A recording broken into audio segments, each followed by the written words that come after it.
Mec, c'est l'heure de mon repas après l'entraînement. Tu vas courir chez toi aussi vite que possible, car tu ne peux pas manquer cette protéine. Non, tu ne le feras pas. Que manger et quand autour de vos entraînements? Dans cette vidéo, je vais vous l'expliquer le plus simplement possible. Je suis certain qu'après avoir visionné cette vidéo, vous vous direz « c'était si simple ». Commençons. Premièrement, cette vidéo est inspirée par une question reçue suite à ma dernière vidéo sur le moment opportun pour faire du cardio. Rendons cela super simple pour que vous compreniez le numéro 1. Le corps est un système extrêmement compliqué, Vous devez peler tous les oignons pour libérer toute la science magique sur ce que fait le corps, mais aussi compliqué que le système soit. Il faut garder les choses simples, le nourrir, l'entraîner, le faire dormir et l'hydrater. Pour construire du muscle, il suffit de soulever des poids jusqu'à ce que l'épaule commence à brûler. Pas besoin de faire compliqué. Répétez simplement le mouvement. Cela semble gênant. Vous le posez, rentrez chez vous, mangez et grandissez. C'est vraiment simple, mais on a tendance à compliquer les choses. Quand on demande comment prendre du muscle, la réponse est pourtant évidente. Et que vous obtenez une réponse comme le muscle squelettique. L'hypertrophie est facilitée par une combinaison de transduction mécanique, médiée par mTORC1, activation des cellules satellites et régulation à la hausse de la protéine myofibrillaire. Des phrases où l'entraînement en résistance induit un microtraumatisme nécessitent des réponses induites par l'entraînement, dirigées par la disponibilité des acides aminés et la régulation hormonale. En soulevant des poids à la salle de sport, vous créez de petites déchirures dans vos muscles. Votre corps utilise ensuite la protéine pour les réparer, les rendant plus gros et plus forts. Le processus, guidé par les signaux corporels indiquant le besoin de grandir, permet la croissance. C'est aussi simple que ça. C'est littéralement aussi simple que ça. Pour comparer les deux, ce que je viens d'expliquer serait votre entraînement. La construction musculaire est similaire au fonctionnement du corps. L'un est très complexe, l'autre doit simplifier les choses. Décomposons cela. Quoi et quand devrions-nous manger pour construire du muscle autour de notre entraînement?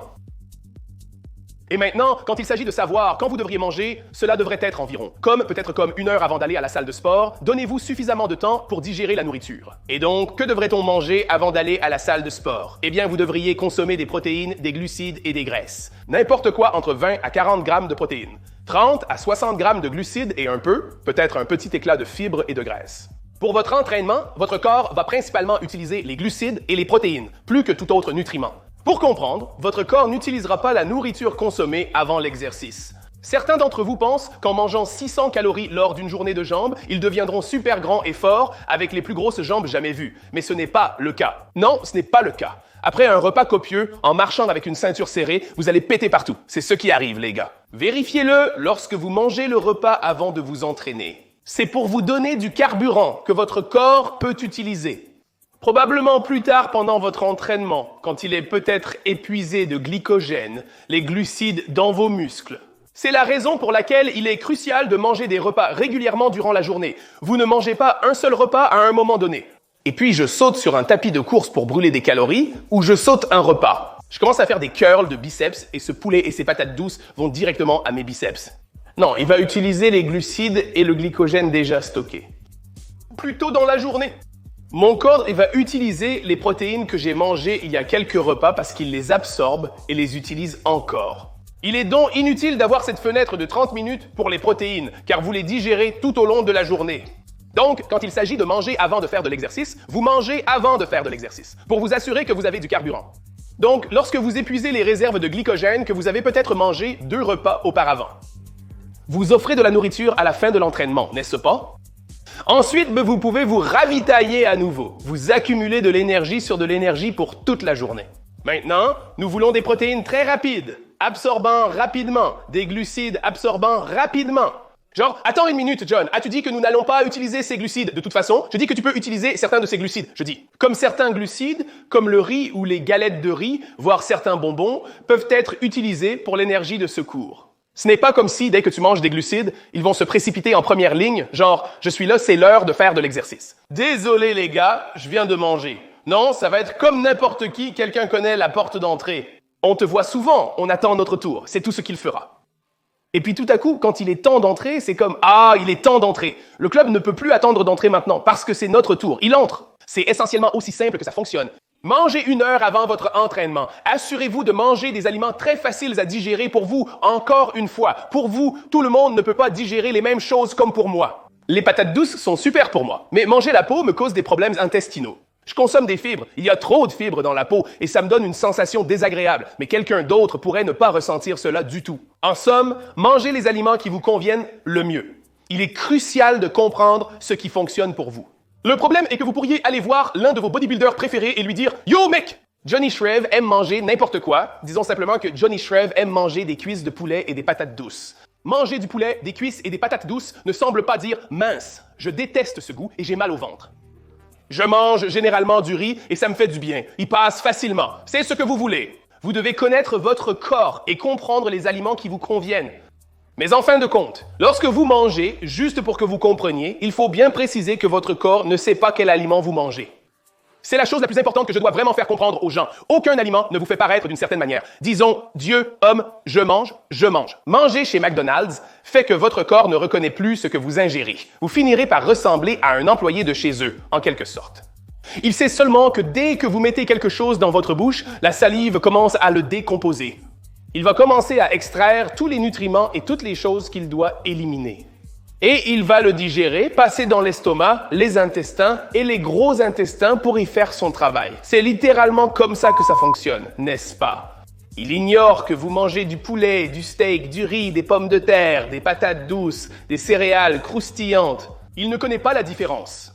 Tout ce qu'il sait, c'est que lorsqu'il est digéré, il utilise ce que la nourriture a en termes de nutriments et les place là où ils doivent aller. Mangez suffisamment de nourriture selon les calories que votre corps peut digérer. C'est l'essentiel à retenir.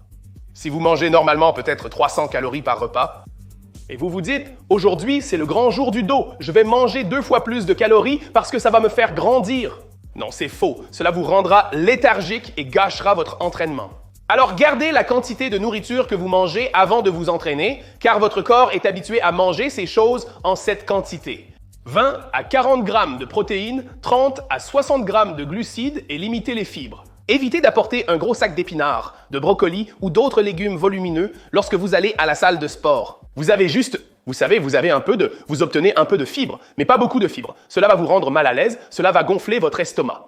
Croyez-moi, vous allez vous entraîner et vous gonfler. C'était un super entraînement. Vous avez une grosse poitrine. C'est agréable de se gonfler parce que la nourriture que vous avez mangée tôt dans la journée, parce que vous avez été alimenté toute la journée. Vous vous sentez prêt à partir, en pleine forme, la poitrine en parfait état. Il est temps de prendre votre repas post-entraînement. Vous allez courir chez vous aussi vite que possible pour ne pas rater cette fenêtre de protéines. Vous n'allez pas être en retard du tout. Vous savez pourquoi? Votre corps digère la nourriture que vous avez mangée ce matin à 8 heures, si vous regardez cette vidéo maintenant.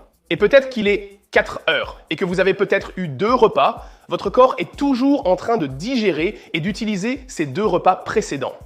On n'a pas besoin d'aller chercher dans un livre scientifique. Vous dites juste « je sais pas mec, laisse-moi y aller » et vérifiez et voir si c'est une vraie preuve. Je ne sais pas. C'est comme « non, fais-moi confiance ». C'est comme ton corps, ce n'est pas comme ton corps. Fonctionne sur une horloge à 24 heures et à minuit, c'est comme si tu remettais tes calories à 0. Ton corps utilise en permanence la nourriture que tu manges, selon un cycle de 24 heures qui se répète sans cesse. C'est une accumulation constante de calories que tu consommes jour après jour, semaine après semaine, mois après mois. Tu empiles simplement de la nourriture. Est-ce que tu le fais comme tu le manges maintenant? Et tu bois, et tu te reposes, et tu le défèques? Tu le pisses? Tu fais la même chose, mec! C'est un cycle d'alimentation de ton corps pour retourner à l'entraînement. Tu termines un super entraînement. Tu n'as pas à courir à la maison, te précipiter à la maison pour presque heurter quelqu'un sur le chemin du retour et chercher ta nourriture. Tu dois juste rentrer chez toi normalement. Peut-être as-tu déjà préparé certains aliments, ou comme moi, tu aimes préparer ton repas au moment de le manger. J'aime préparer le dîner, faire mon délicieux repas et je reçois mon repas. Tu t'assois avec la famille, peut-être même toi-même, le chien ou le chat. Tu manges tranquillement ton repas. Peut-être allumer un peu de YouTube, me regarder ou quelque chose, je ne sais pas. C'est tout ce que tu fais. C'est ça. C'est aussi simple. C'est aussi simple. Je ne sais pas si vous voulez une vidéo difficile, mais c'est tellement simple. Je regarde constamment ce genre de vidéos. C'est comme si on se demandait, mon Dieu, pourquoi aller si loin là-dedans? C'est littéralement, quand on y pense, c'est la chose la plus basique au monde. Va à la salle de sport et entraîne-toi jusqu'à ce que ce soit inconfortable, puis arrête. Tu rentres chez toi, tu te dis « Oh mec, c'était fou, c'était un entraînement fou » et tu rentres chez toi et tu te tires peut-être dessus, je ne sais pas. Tes repas déjà préparés, tu prépares un repas et tu manges ta nourriture et tu te détends. Et puis tu bois plus d'eau, tu t'hydrates ensuite. La nuit tombe, tu regardes peut-être un spectacle en rafale avant d'aller te coucher, puis tu recommences le lendemain. C'est très simple, mais je ne sais pas comment m'y prendre. C'est peut-être pour ça que ma chaîne ne se développe pas rapidement. Est-ce que je crée une sorte de nuance folle qui dit « Hey mec, voici ce que tu dois faire pour prendre du muscle ». Tu dois t'assurer de rester dans ta tête. Fais 3 flips arrière. Le point est, arrête de rendre les choses si difficiles. Tu n'as pas à le rendre difficile du tout. Entraînement. Super simple. Assure-toi de boire de l'eau. Après avoir terminé l'entraînement, tu rentres à la maison. 20 à 50 grammes de protéines, 30 à 100 grammes de glucides, environ 5 à 10 grammes de graisse. Pas de gros problème. C'est simple et tu peux en profiter. Si tu veux plus de fibres, mais c'est une bonne option. Pourquoi pas? Tu as fini l'entraînement, tu as des fibres, tout va bien, tu ne fais rien de spécial. Après être allé à la salle de sport, j'espère que tu te poses simplement et te détends sans courir partout. Mais après avoir peut-être fait du cardio, peut-être après avoir fait de l'entraînement et du cardio, tu vas avoir un bon repas copieux, n'est-ce pas? Les aliments que tu vas manger sont ceux qui se digèrent bien pour toi. Je ne vais pas te dicter ce que tu dois manger, mais voici une liste de glucides. Tu es ici. Bam, voici tous les glucides que tu peux manger. Voilà. Quel que soit celui que tu aimes, choisis-en un. Voici aussi des protéines. Bam, voici ceux que tu aimes. Super, choisis-en un. Tu veux des fibres et des glucides là-dedans. Qui s'en soucie? C'est ce que tu veux. Choisis-en quelques-uns. Voilà. Quels que soient ceux que tu aimes, choisis-les et mange-les quand tu as fini de t'entraîner et que tu te sens complètement bien. 20-50 grammes de protéines, 30-100 grammes de glucides et environ 5 à 10 grammes de graisse, et c'est tout. Mec, pas besoin d'aller ailleurs. Je devrais faire une autre vidéo sur quoi manger avant d'aller à la salle, ou ce que tu devrais aimer après. Genre, y a-t-il un délai? Peut-être puis-je y répondre. Et si tu ne manges pas jusqu'à 2 heures après ton entraînement à la salle de sport, tu manges simplement après? Genre, tu sais, ça prend ton temps, rentre chez toi, mange un peu. Ton corps utilisera la nourriture consommée avant l'entraînement, car c'est ce qu'il utilisera une fois terminé. En utilisant la nourriture consommée avant la séance de sport, tu es en forme lorsque tu arrives à la salle. Mange 30 minutes à 1 heure après ton entraînement. Et ce n'est même pas vraiment ça. C'est comme, et si c'était 1 heure et 2 minutes? C'est comme, encore une fois, ton corps ne fonctionne pas du tout sur un chronomètre spécifique, n'est-ce pas? Il faut simplement comprendre que le corps est très compliqué, mais nous devons faire les choses très simples et faciles pour le faire fonctionner. J'espère que c'était facile à comprendre. Je peux le rendre plus difficile, mais c'est inutile. Faites ces choses faciles, gardez-les simples et basiques. J'espère que vous avez apprécié la vidéo. N'hésitez pas à me demander de décomposer d'autres éléments de manière simple et compréhensible en commentaire ci-dessous. Et les gars, si vous êtes au début de votre parcours de remise en forme ou si vous avez déjà fait de grands progrès mais que vous êtes un peu coincé, vous ne savez pas où aller, cliquez sur le lien johnashreefitness.com en description, remplissez l'application et passez un appel vidéo de 50 minutes avec moi. Rejoignez d'innombrables personnes qui réalisent leurs objectifs. Pas de vidéo de transformation avant-après, mais peut-être que je devrais. Je ne vais pas simplement en prendre plus. Ils font des progrès, faites-moi confiance de toute façon, les gars. Visitez johnashreef.com pour des plans d'entraînement uniques, des divisions d'entraînement, des e-books, des consultations vidéo d'1 heure et des coachs de pause. La prochaine fois, vous connaissez le processus. Le piège de fer se renforce graduellement. Surchargez votre vie en attendant et poursuivez vos rêves sereinement.